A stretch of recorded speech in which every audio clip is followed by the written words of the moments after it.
Lá onde eu moro, nós chamamos vocês que moram em terra de terráqueos. E aqui, quando eu falo em terra, é com T minúsculo mesmo. Se debaixo dos seus pés passam redes de eletricidade, canais de água e de esgoto, metrôs e inúmeros outros tipos de cabeamento, debaixo da minha casa passam peixes, arraias e às vezes até golfinhos passam por aqui para tirar o sono.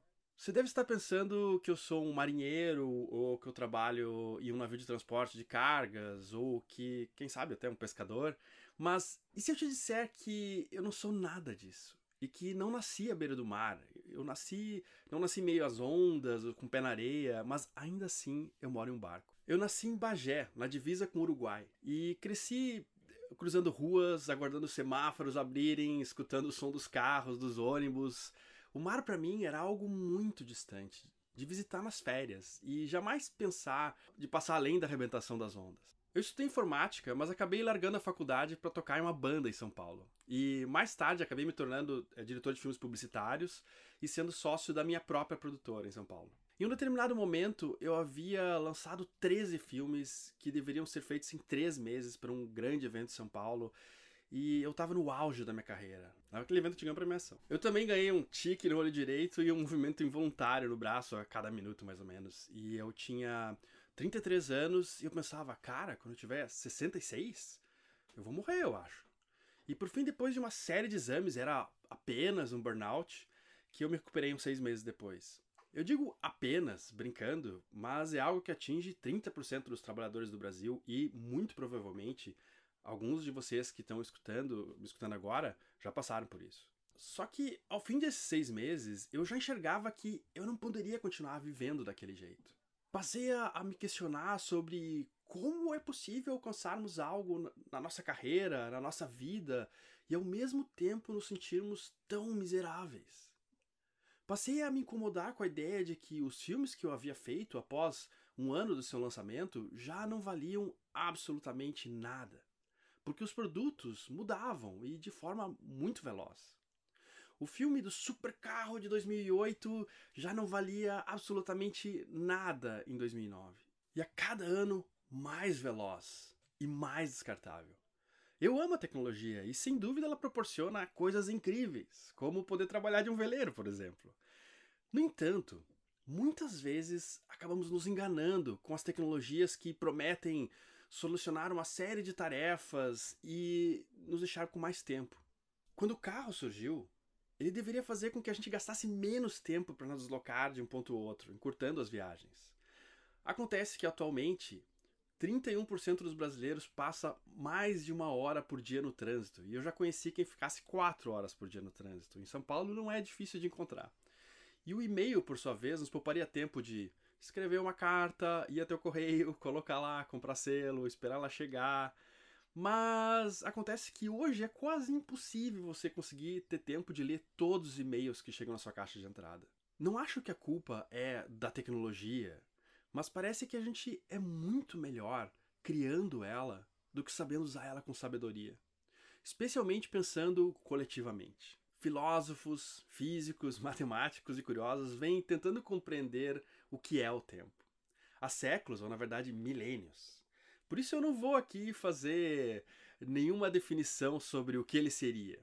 Contudo, eu posso dizer que eu já me dei de cara com ele, correndo rápido, bem na minha frente. E eu senti a forte presença do tempo quando me toquei que ele era um recurso muito mais importante e mais luxuoso do que qualquer outro na minha vida. Eu sei que nesse mundo quase ninguém tem tempo sobrando, ou pelo menos não tem o tempo que gostaria de ter. Às vezes nos damos conta do óbvio. Um dia vamos morrer. E por mais que pensar sobre isso não seja tão prazeroso, é importantíssimo, pois é essa premissa que traz o centro de gravidade da nossa vida para o lugar certo. Ela nos dá uma certa urgência necessária para encararmos com seriedade as perguntas: será que essa vida é a que eu quero viver? Será que é aqui que eu quero estar? É muito comum ouvirmos desde cedo sobre a importância de se planejar financeiramente, e torna-se cada vez mais fácil encontrar livros, cursos, consultorias que tratam desse tema. Porém, não é muito comum alguém se planejar quanto ao tempo que gasta na sua vida pessoal. O tempo que gastamos com reuniões de trabalho, com visitas a clientes, correndo atrás de dinheiro, é um tempo que gastamos com algo que não é importante, mas sim algo útil, algo instrumental, e que provavelmente nos proporcionará recursos para que a gente consiga realizar coisas que realmente são importantes. Ser feliz é, na verdade, inútil. Inútil porque tudo que importa na vida é inútil. Não serve para realizar algo, já que é o fim, já tem valor em si mesmo. Poucas coisas na vida têm esse valor em si mesmas. Não projetam o seu valor na consequência de sua existência ou do seu uso. A felicidade é uma delas. Todos nós queremos viver mais. Mas o que é exatamente mais? Será que mais é apenas o número de anos pelos quais percorremos? Ou seria algo além? Seria mais, na verdade, a quantidade de experiências que conseguimos viver? Experiências como conhecer pessoas, lugares, aprofundar-se em histórias, testar novos gostos e cheiros, se emocionar com mais frequência? Eu posso te dizer que é possível que você conheça alguém com 35 que já viveu muito mais do que outra pessoa com 76 anos. E acredite, esse viver não está necessariamente conectado a quanto dinheiro você tem, e sim ao quão permeável você está para aquilo que você vier a descobrir, para aquilo que possa te mudar, o modo que você repara a vida e é reparado por ela. Em 2014, eu tive a sorte de a minha vida experimentar os dois sentidos que essa palavra reparar carrega. Na época em que conheci pessoas que moravam em veleiros ao longo da costa brasileira.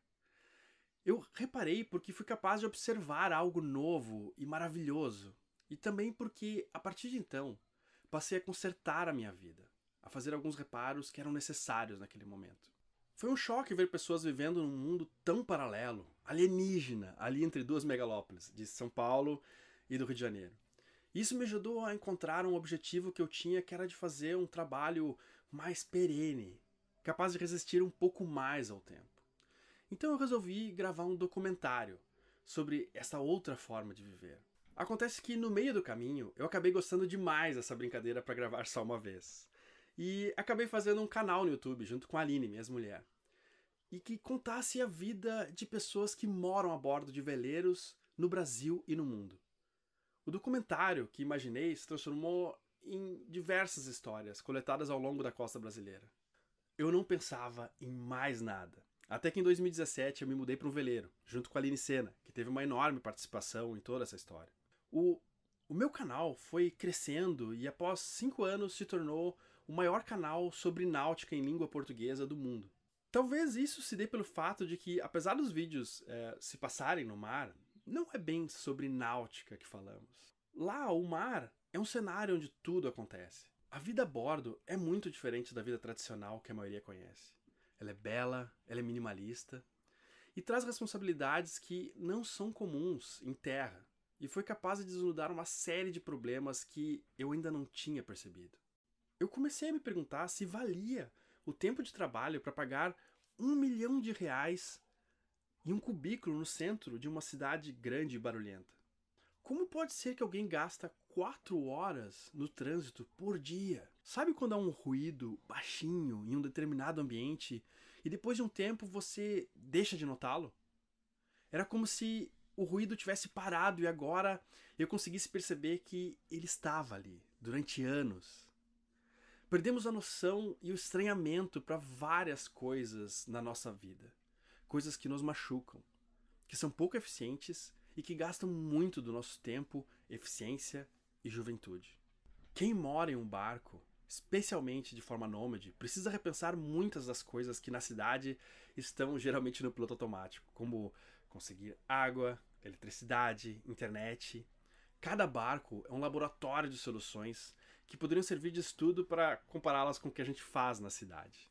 Eu vivo com 20 litros de água doce por dia, por exemplo. Mas não se preocupa porque eu tomo banho todos os dias, com água quente, etc. Mas para chegar nesse consumo, quem mora a bordo precisa aprender vários truques, como usar uma bombinha acionada por pedal na pia da cozinha, desligar o chuveiro no meio do banho. Mas o mais importante é sabermos de onde vem a água. Cada um desses 20 litros eu sei de onde eles vêm. Muitas vezes eu vou com um bote até uma cachoeira ou rio, e pego com galões e trago pro meu barco uma vez por semana. Na cidade, é só abrir a torneira. E a maioria das pessoas hoje não tem a menor noção da dificuldade que é conseguir os recursos que a gente usa. Talvez o fato de hoje os brasileiros em média gastarem 154 litros por dia de água doce tenha algum reflexo nisso. Eu descobri que nem sempre ter recursos limitados é algo absolutamente ruim. Quando eu editava os vídeos na cidade, havia eletricidade à vontade, então eu não me preocupava muito com isso ou com o tempo que o computador ficava ligado. No primeiro barco em que eu morei, as placas solares eram pequenas e havia também um pequeno número de baterias. E eu tinha que aproveitar o máximo das horas de sol. Isso me fazia organizar o trabalho e focar de uma maneira inacreditável. E descobri que conseguia realizar a mesma coisa em um espaço de tempo muito inferior, sobrando mais tempo para outras coisas importantes na minha vida. Então eu acho que aprendi que há muitas barreiras e limites que a gente põe na vida e que não são absolutos. A gente é educado para acreditar que elas são. Mas é só uma barreira cultural. O trabalho remoto é um exemplo. Já fazem muitos anos que tecnologicamente seria possível um grande número de pessoas trabalhar de casa, desafogando o trânsito e podendo morar onde gostaria, talvez. Não que o trabalho remoto não traga problemas, ele traz. Mas o ponto que eu quero trazer aqui é dizer que precisou a quebra de uma barreira cultural para que isso acontecesse, não física ou tecnológica. Acredita-se que a nossa espécie surgiu há uns 300 mil anos, e apenas nos últimos 10 mil anos nos tornamos sedentários. Certamente, há muitos fenótipos que se desenvolveram para o estilo de vida nômade. E eu arrisco a dizer que muitos dos problemas que temos hoje são uma luta contra esses instintos. Inclusive, um bom exemplo é, talvez por causa disso, a gente goste tanto de viajar e conhecer lugares diferentes, e isso nos faça tão bem. Vivendo de forma nômade em um veleiro, eu pude descobrir qual é o tipo de tempo de vida que eu quero contabilizar. É algo realmente muito difícil de dar uma definição, de determinar exatamente o que é, porque para cada pessoa tem um significado. Apesar disso, eu desenvolvi uma ferramenta para checar o quão importante é uma parcela de tempo minha que foi gasta. Durante 2 décadas eu dirigi de casa para o trabalho incontáveis vezes, em alguns momentos 3 horas por dia. É um tempo considerável, e o que eu lembro desses momentos? Praticamente nada. Algum acidente, algum caso engraçado, mas praticamente nada. Para mim esses deslocamentos foram todos iguais. Por um outro lado, em travessias à vela, até mesmo algumas bastante triviais, como de Paraty a Ilhabela, que eu já fiz muitas e muitas vezes, eu consigo lembrar muitas coisas, diferenciar várias delas. Aquela que golfinhos me perseguiram, aquela outra que foi a primeira, ou um dia que atravessei chorando, ou a mais perfeita delas. Elas têm identidades que as diferenciam, e essas histórias particulares de cada viagem contribuíram para que eu me tornasse quem eu sou. Isso sem falar das viagens incríveis que não se faz todo dia, mas essas, quando em terra, marcam também. Eu quero aqui chamar a atenção para a necessidade de desenharmos a nossa vida de uma maneira que a rotina, o dia a dia, mesmo que seja cansativo, seja também interessante e memorável. O problema é que muitos de nós têm uma série de correntes que nos prendem e nos impedem de ir além do horizonte que conhecemos e de buscar e descobrir essa vida que é interessante. Eu, na minha vida, tinha acumulado uma série de compromissos financeiros e sociais que me tiravam uma boa parte da liberdade. É comum analisarmos quanta liberdade um país, constituição ou governo te dá. E essa é uma das condições mais importantes para exercermos a nossa felicidade e a nossa cidadania. Algo que devemos estar sempre atentos e defender. Mas isso só define uma parte da liberdade que você tem. Quase ninguém se preocupa em quanta liberdade você mesmo se dá. Porque, claro, a liberdade não é um valor definitivo e absoluto, absolutamente mais importante que outros. Pelo menos não adianta termos só ela. Trocamos a nossa liberdade por viver um casamento, para termos filhos, ou ter um bom emprego, e todas essas coisas são trocas justas, que valem a pena.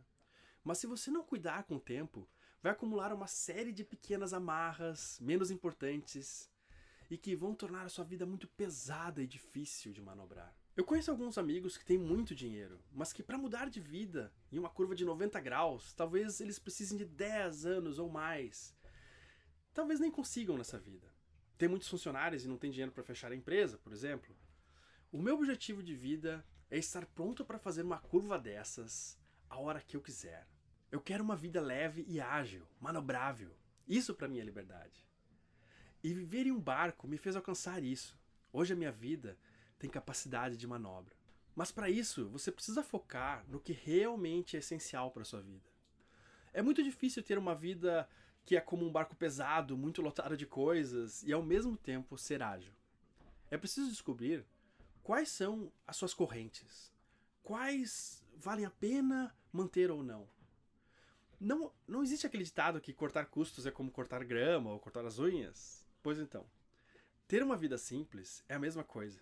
É preciso constantemente tirar o que não é essencial, pois as amarras vão sempre se acumulando na vida. E vivendo em um veleiro, isso é muito claro de enxergar. Não é só pelo espaço pequeno que temos a bordo, mas também porque, mudando de cidade em cidade a toda hora, conseguimos identificar também essas correntes nas relações, nos costumes, na rotina. Muitas dessas correntes são extremamente difíceis de cortar. Temos personagens que nos definem em cada um dos campos onde convivemos. Uma personagem no trabalho, outra no almoço com os pais, no jogo de futebol, etc. Muitas das mudanças necessárias para uma vida em um veleiro, ou qualquer outro sonho de uma vida mais simples, não cabem no personagem que você tem na cidade, ou tiram algo essencial dele.